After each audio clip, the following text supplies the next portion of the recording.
اللہ سبحانہ و تعالیٰ نے جب اپنی معرفت کو فرض کیا ہے تو اس کا طریقہ امام حسین علیہ السلام نے فرمایا کہ معرفت و اہل کل زمان بے امامہم، ہر انسان کا اپنے زمانے کے امام کو پہچان لینا ہی معرفت اللہ ہے۔ تو امام حسین علیہ السلام ہر زمانے کے امام ہیں، تو امام حسین علیہ السلام کی معرفت گویا اللہ کی معرفت تک پہنچانا ہے۔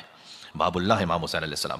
تو آپ معرفت کیسے حاصل کرتے ہیں کسی کی؟ ایسے حاصل کرتے ہیں کہ آپ ان سے جا کے ملاقات کرتے ہیں، جب مل لیتے ہیں تو سب سے زیادہ بہتر طریقہ ہے پہچان لینے کا یہ مل لینا، اسے آپ شرعی لینگویج میں کہتے ہیں زیارت۔ امام حسین علیہ السلام کی جب آپ زیارت پہ جا رہے ہیں، اچھا جو جا سکے زیارت پر، وہ میں نے چونکہ احادیث کو پیش کیا ہے فقط خلاصہ یہاں پیش کر دوں کہ امام نے حتیٰ جو کوفہ کا رہنے والا تھا سدیر سیرفی، تو امام صادق علیہ السلام کا طریقہ یہ تھا کہ اس سے پوچھا کرتے تھے، جو بھی عراق سے آتا تھا امام پہلے پوچھتے تھے کہ تم میرے جد حسین کی زیارت پہ جاتے ہو یا نہیں جاتے؟ امام تھے خود مدینہ میں، اور جو کوفہ کا رہنے والا ہے اس سے امام نے ایک عجب سوال پوچھا، آج کے زمانے کا سوال نہیں جب آپ 1 گھنٹے میں کوفہ سے کربلا پہنچ جائیں، یہ اس زمانے کی بات ہے کہ جب صبح کو نکلیں تو شام تک پہنچیں گے۔ امام نے کہا کیا تم ہر روز حسین کی زیارت کرتے ہو یا نہیں کرتے؟ تو اس نے کہا مولا نہیں، ہر روز تو میں نہیں کر پاتا۔ امام نے کہا کہ کیا ہر مہینے کرتے ہو؟ کہا نا مولا ہر مہینے بھی نہیں جا پاتا۔ کہا ہر سال جاتے ہو؟ کہا مولا کبھی کبھی سال میں بھی نہیں جا پاتا۔ اور آپ اس زمانے کے معاملات کو دیکھیں تو اتنا آسان بھی نہیں تھا۔ کہا مولا ہر سال نہیں جا پاتا۔ امام نے کہا تو نے جفا کی ہے حسین ابن علی پر، تو نے جفا کر دی حسین ابن علی پر۔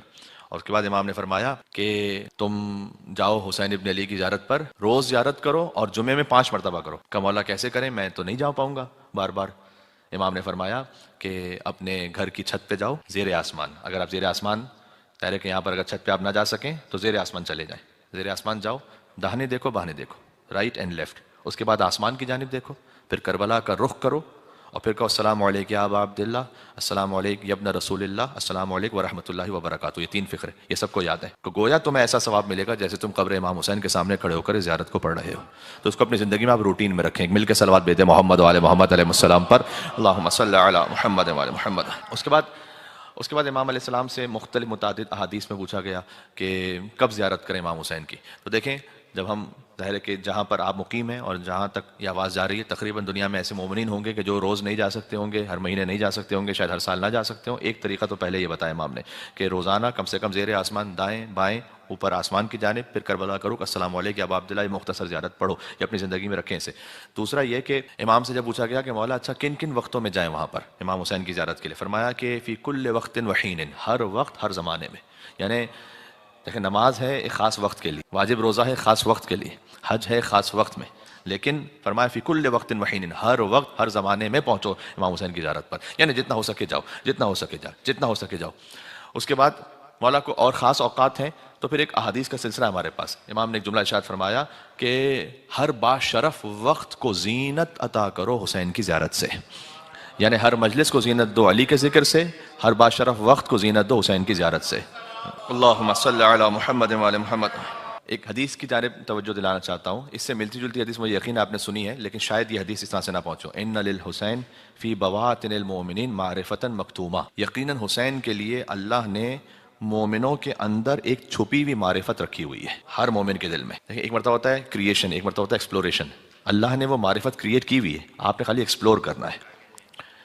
کیوں؟ فرمایا کہ اللہ سبحانہ و تعالیٰ نے ہر مومن کے دل میں حسین کے لیے وہ گرمی رکھی جو کبھی ٹھنڈی نہیں ہوگی، اور ہر مومن کے وجود میں امام حسین علیہ السلام کے ایک معرفتاً مکتومہ، ایک چھپی ہوئی معرفت اللہ نے ان بلٹ رکھی ہوئی ہے، بائی ڈیفالٹ ہر مومن کے وجود میں معرفتاً مکتومہ، ایک چھپی ہوئی معرفت تو ہے۔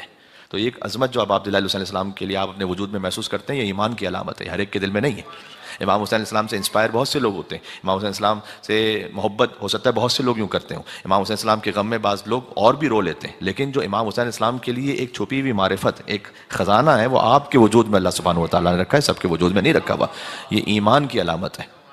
ہو سکتا ہے کہ کوئی امام حسین علیہ السلام پر گریا کرے، لیکن ضروری نہیں ہے کہ جب بھی ہر محرم آئے گا تو وہ گریا کرے گا۔ بعض لوگ ہیں ایسے کہ رو لیں گے، ایک بار رو لیں گے، 2 بار رو لیں گے، ذکر سنا تو رو لیں گے، لیکن جیسے ہی آپ محرم کے چاند کی اطلاع پائیں اور فوراً آپ کی آنکھوں میں آنسو آئیں یا کم سے کم دل آپ کا مغموم ہو جائے، یہ ایمان کی علامت ہے۔ تو اس کا مطلب یہ کہ کسی کا جو خاص تعلق امام حسین علیہ السلام سے، وہ ایمان کی علامت ہے۔ اب باقی پھر امام نے کہا کہ جو باشرف اوقات ہیں ان میں خاص زینت دو ان وقتوں کو۔ اب آپ دیکھیں، اور میں اپنے آپ کے لیے کہہ رہا ہوں، اگر ہم نہ جا سکیں ہر باشرف وقت میں امام حسین کے روضے پر، تو ایک طریقہ آپ کو بتلا دیا گیا، باقی مخصوص زیارتیں بھی آپ کو بتلائی گئی ہیں جو مفاتیح الجنان میں لکھی ہوئی ہیں۔ اس کا خلاصہ کیا ہے؟ ہر وہ دن جو اللہ کی خاص عبادت سے منسوب ہے اس میں امام حسین کی زیارت ہے، اور ہر وہ دن جو ہے امام حسین سے منسوب اس میں تو ہے امام حسین علیہ السلام کی زیارت ہے۔ تو آپ اگر رجب المرجب سے شروع کیجئے تو ایک سلسلہ ہے پورا. مثلا امام نے فرمایا یکم رجب المرجب کی شب خاص امام حسین کی زیارت کی تاکید ہے. پھر فرمایا 15 رجب المرجب کی شب یہ امام حسین کی زیارت ہے. یہ مخصوصیاں ہیں کہ جو کم معروف ہیں. 15 شعبان لوگ جانتے ہیں, عرفہ لوگ جانتے ہیں, شب 15 رجب خاص مخصوصی امام حسین علیہ السلام کی زیارت کی. اور آپ جب انشاءاللہ کبھی رجب میں تشریف لے جائیں کسی بھی امام کے حرم میں تو ایک زیارت رجبیہ ہے. الحمدللہ الذی اشہدنا مشہد اولیائہ فی رجب, کہ حمد اس پروردگار کی کہ جس نے ہمیں دکھلا دیا اپنے اولیاء کا حرم رجب مرجب میں. یہاں سے زیارت شروع ہوتی ہے, الحمدللہ الذی اشہدنا مشہد اولیائہ فی رجب. پھر آگے ہے وعلی محمد المنتجب وعلی اوصیائہ الحجب. یہ پوری زیارت سانس ہے کہ حضور مکرم پر درود و سلام ہو کہ جو خاص انتخاب ہیں, اور ان اوصیاء پر سلام ہو الحجب کہ جنہیں تو نے خاص پردے میں رکھا ہوا ہے, یعنی جن کے فضائل ایسے خاص پردے میں کہ ہر ایک جانتا نہیں ہے, ان کی شناخت رکھتا نہیں ہے, لیکن جب رجب میں پہنچے تو اس زیارت کو پڑھیں جو تعلیم فردہ ہے امام علیہ الصلوۃ والسلام میں. تو رجب المرجب کی ایک مخصوص زیارت ہے. رجب میں امام رضا علیہ السلام کی زیارت کی بھی خاص الخاص تاکید ہے. پھر شعبان المعظم میں ایک ہم اسلامک کیلنڈر کا میں آپ کو خالی تاریخیں بتلا دوں جو کہ ایک مجلس میں عرض کی گئی تھی, پھر میں اس موضوع سے آگے بڑھاؤں گا. 15 شعبان المعظم کے لیے مولا نے فرمایا کہ جو چاہتا ہے 1,24,000 انبیاء کی روحوں سے ہاتھ ملائے, اسے چاہیے کہ 15 شعبان امام حسین کے حرم میں پہنچے اور وہاں پر زیارت کرے امام حسین علیہ السلام کی. پھر رمضان المبارک کے لیے فرمایا کہ شب یکم رمضان, شب نیمہ رمضان, شب آخر رمضان, یعنی پورا رمضان امام حسین کی زیارت کے گرد گھوم رہا ہے گویا, احاطے میں لیا ہوا ہے. پھر شب 19 رمضان, شب 21 رمضان, شب 23 رمضان. پھر شب عید الفطر, روز عید الفطر, شب عرفہ, روز عرفہ, شب عید الاضحیٰ, روز عید الاضحیٰ, شب عاشور, روز عاشور, شب اربعین, روز اربعین. یہ وہ مخصوصیاں ہیں کہ جو امام حسین السلام کی زیارت کی ہے. یعنی کوئی دن, کوئی موقع, کوئی ایسا باشرف وقت رہ نہیں جاتا جب اللہ تعالیٰ نے نہ چاہو کہ تم حسین کے حرم میں پہنچو, اور وہاں پہنچ کر زیارت کرو عبداللہ الحسین علیہ الصلوۃ والسلام کی. محمد وعلی اللہم صلی علی محمد وعلی محمد. اب یہ سب معرفت امام حسین کا ایک ذریعہ بھی ہیں. جب آپ وہاں زیارت پہ جائیں گے تو بائی ڈیفالٹ خود بخود آپ اللہ سے قریب ہو رہے ہیں. دوسرا یہ کہ جب آپ زیارت پڑھیں تو زیارت کے الفاظ میں ایک دفعہ ترجمے کو دیکھیں.